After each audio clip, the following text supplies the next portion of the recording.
Hello friends, welcome to our channel. दोस्तों, अगर director appointment की बात आती है कंपनी लॉ में या किसी भी कंपनी में, तो बात आती है कि डायरेक्टर सिर्फ और सिर्फ मेंबर्स की मीटिंग में ही अपॉइंट हो सकते हैं। लेकिन दोस्तों, except as per section 161 of the companies act 2013, except under section 161 the director of the company can be appointed by the members of the company only. यानी कि सेक्शन 161 में ही बताया गया है कि डायरेक्टर बोर्ड ऑफ डायरेक्टर के द्वारा भी अपॉइंट हो सकते हैं। और इस सेक्शन से अलग अगर आप कहीं भी देखेंगे या इस सेक्शन से अलग अगर आप कहीं भी डायरेक्टर को अपॉइंट करने के बारे में सोचेंगे, तो वो डायरेक्टर अपॉइंट होगा by by the meeting of members या by the meeting of share holders of the company. और वो मीटिंग हो सकती है एनुअल जनरल मीटिंग हो सकती है, या फिर वो मीटिंग आपकी EGM extra ordinary general meeting भी हो सकती है। तो दोस्तों, हम बात करते हैं आज की board of directors of the company अपनी कंपनी में डायरेक्टर्स किस तरीके से अपॉइंट कर सकते हैं। इस वीडियो में हम यही डिस्कस करेंगे। उसके बाद नेक्स्ट वीडियो में हम डिस्कस कर लेंगे कि मेंबर्स किस तरीके से अपनी कंपनी में डायरेक्टर्स को अपॉइंट कर सकते हैं। तो दोस्तों, as per section 161 of the company act, board can appoint, board का मतलब होता है बोर्ड ऑफ डायरेक्टर, यानी बोर्ड ऑफ डायरेक्टर का मतलब होता है जो कंपनी के एग्जिस्टिंग डायरेक्टर हैं, टोटल के टोटल को मिलाकर हम लोग बोलते हैं बोर्ड ऑफ डायरेक्टर्स या बोर्ड भी बोल देते हैं।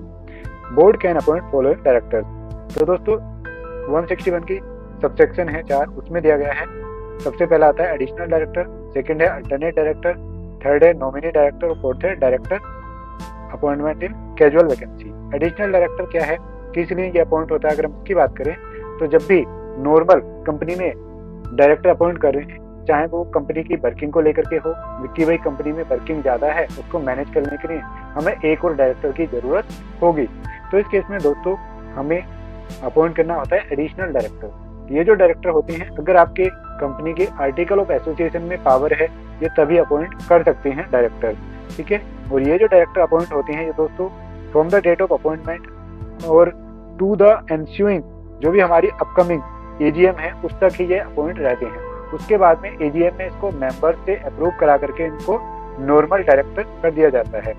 यानी दोस्तों, इनकी जो डेजिग्नेशन आपको एमसीए पर शो होगी, वो शो होगी एडिशनल डायरेक्टर की, ठीक है। और जब आपकी एजीएम इनके अपॉइंटमेंट के बाद जो भी पहली एजीएम आएगी, उसमें इनकी डेजिग्नेशन को चेंज करके नॉर्मल डायरेक्टर कर दिया जाएगा। उसके बाद इनकी डेजिग्नेशन एमसीए पर भी चेंज हो जाएगी, डायरेक्टर हो जाएगी। अभी इनकी डेजिग्नेशन एडिशनल डायरेक्टर ही आएगी, ठीक है।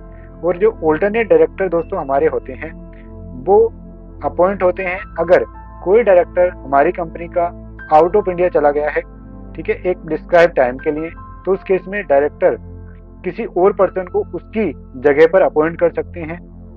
For example, mister A London चले गए, ठीक है, और उनकी जगह कंपनी ने उनके काम को करने के लिए मिस्टर बी को अपॉइंट कर लिया, ठीक है। तो मिस्टर बी का जो अपॉइंटमेंट है, ये कब तक रहेगा, जब तक मिस्टर ए की कंडीशन, अपॉइंटमेंट की जो कंडीशन ही, उसमें मान लो इनको 5 साल के लिए अपॉइंट किया गया था, तो और ये अपॉइंट होते ही तुरंत चले गए, ठीक है।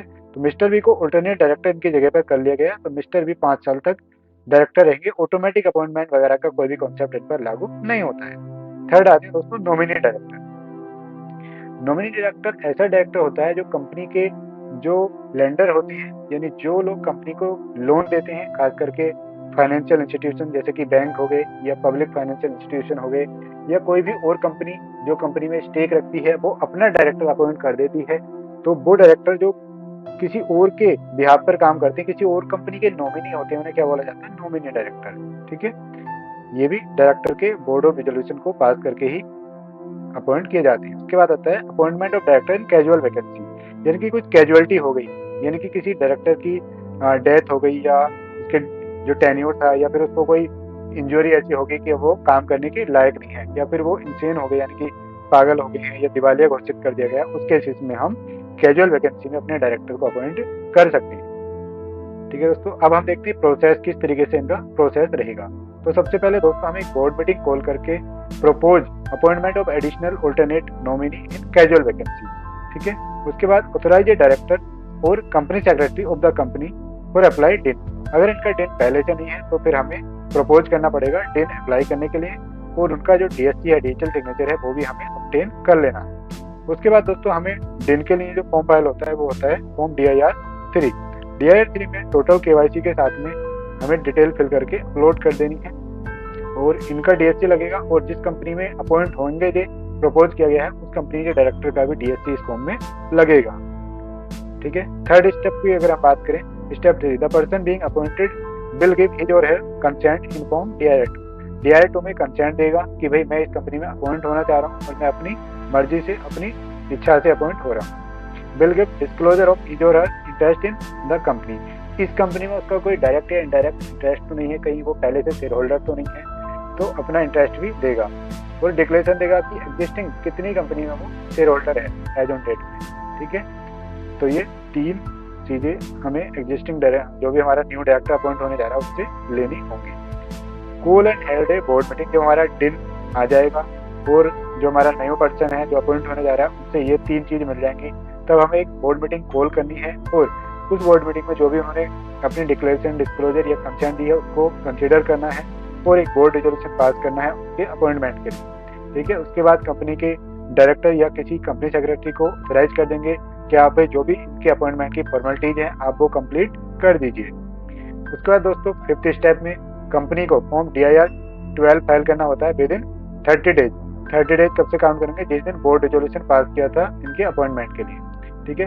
अगर विद इन 30 डेज में नहीं किया तो कंपनी पर पेनल्टी लगेगी, वो पेनल्टी पे करनी होगी। Prepare and file form DIR-12 on MCA portal, उसके बाद हमें पेमेंट भी करना होता है। After successfully filing of DIR-12 company and appointed candidate will get a acknowledgement mail from the MCA से मेल आ जाएगी कि भाई इनका जो फॉर्म है अपॉइंटमेंट का वो कंसीडर कर लिया गया है, अब से ये कंपनी में डायरेक्टर होंगे।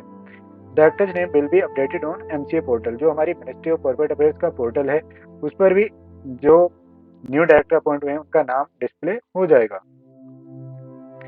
अगर हम दोस्तों कॉस्ट की बात करें कि क्या कॉस्ट लग जाती है, तो दोस्तों जो दिन की फीस होती है गवर्नमेंट फीस वो 500 रुपीज होती है। DSC की फीस आपको 1000 रुपये की या 800 रुपये की पड़ेगी और government fees for filing DIR-12 आपको 300 to 600 पड़ेगी डिपेंडिंग ऑन द कि कंपनी की कैपिटल कितनी है। प्रोफेशनल फीस की दोस्तों हम बात करें तो प्रोफेशनल फीस अलग अलग लोग चार्ज करते हैं, कुछ लोग 1500, 2000 या 3000 या कुछ केसेस में 5000 तक भी चार्ज करते हैं। और इसमें दोस्तों जो ड्राफ्ट की रिक्वायरमेंट होगी वो board resolution to propose appointment and apply for DIN, पहला वाला हमें डिन की एप्लीकेशन करनी चाहिए, उसके बाद DIR-2 की कंसेंट चाहिए, डिस्क्लोजर चाहिए और एग्जिस्टिंग कंपनी में जो डायरेक्टरशिप है DIR-8 में वो चाहिए। Board resolution for appointment of director चाहिए और board resolution for authorisation of director और कंपनी सेक्रेटरी भी चाहिए होता है। तो दोस्तों अगर आपको कोई क्वेरी है तो आप मेरा ये व्हाट्सएप नंबर है या मेरी ईमेल है, अगर आप किसी कंपनी में डायरेक्टर अपॉइंट होना चाहते हैं तो आप फिर भी मुझसे कॉन्टैक्ट कर सकते हैं। ठीक है। तो ये इसके कुछ ड्राफ्ट हैं, अगर आप खुद से ट्राई करना चाहते हैं तो ये इसके ड्राफ्ट हैं सारे के सारे। ये एप्लीकेशन फॉर डिन के लिए हैं, तो ये कंपनी के लेटर हेड पर ही दोस्तों प्रिंट होगी और इसमें आप देख लेंगे मतलब कंपनी का नाम, कंपनी का एड्रेस वगैरह चेंज करना है और यहाँ पर जो पर्सन अपॉइंट हो रहे हैं उनका नाम और पैन नंबर यहाँ पर करना होता है। उसके बाद कंपनी का नाम और कंपनी के किसी एग्जिस्टिंग डायरेक्टर का नाम, दिन, डेट और प्लेस के साथ में साइन करके स्टैम्प के साथ में करना होता है। उसके बाद जो डायरेक्टर देते हैं तो ये DIR-8 फॉर्म होता है, किस कंपनी को दे रहे हैं पूरा कंपनी यहाँ पर हमें बाकी डिटेल करनी होती है। ठीक है। और उसके बाद यहाँ पर नेम ऑफ द कंपनी, कितनी कंपनी में ये पहले से डायरेक्टर हैं, डेट ऑफ सिचुएशन लास्ट 3 साल का देखा जाता है और अपने यहाँ पर इनको अपने ही साइन यहाँ पर करने होंगे। उसके बाद MVP-1 एक फॉर्म देना होता है कि इनका इस कंपनी में तो कोई इंटरेस्ट किसी भी तरीके का नहीं है, शेयर होल्डर वगैरह तो नहीं है, अगर नहीं है फिर भी ये देना होता है, डिक्लेरेशन जरूरी है। उसके बाद दोस्तों DIR-2 consent to become director. ठीक है। इसमें नॉर्मल बेसिक KYC अगर डिन है, डिन नंबर ऑब्वियसली बात है जब किसी कंपनी में आप डायरेक्टर बनने तो डिन नंबर आपका होगा ही, लेकिन इन केस ऑफ इनकॉर्पोरेशन अगर आप डायरेक्टर बनते हैं तो आपको इनकॉर्पोरेशन के टाइम पर ही डिन नंबर मिल जाता है, पहले लेने की जरूरत नहीं है। तो यहाँ पर हमें सारी डिटेल फिल करने के बाद में डायरेक्टर को यहाँ पर साइन करना होता है और इसके साथ ही पैन कार्ड और आधार कार्ड हमें अपने एनक्लोज करने होते हैं। और दोस्तों बाद में हमारा जो बोर्ड मीटिंग होगी उसमें कंपनी का लेटर हेड पर ही प्रिंट होगा और ये एक रेजोल्यूशन पास हो जाएगा। ठीक है। यहाँ पर साइन और स्टैम्प करा करके ये हमें अटैच कर देना है। तो ये हमारी 5 अटैचमेंट हो गई हैं। आप डिस्क्रिप्शन में दिए गए लिंक से इन्हें डाउनलोड भी कर सकते हैं। I am CS Jaivinder Singh, practising company secretary.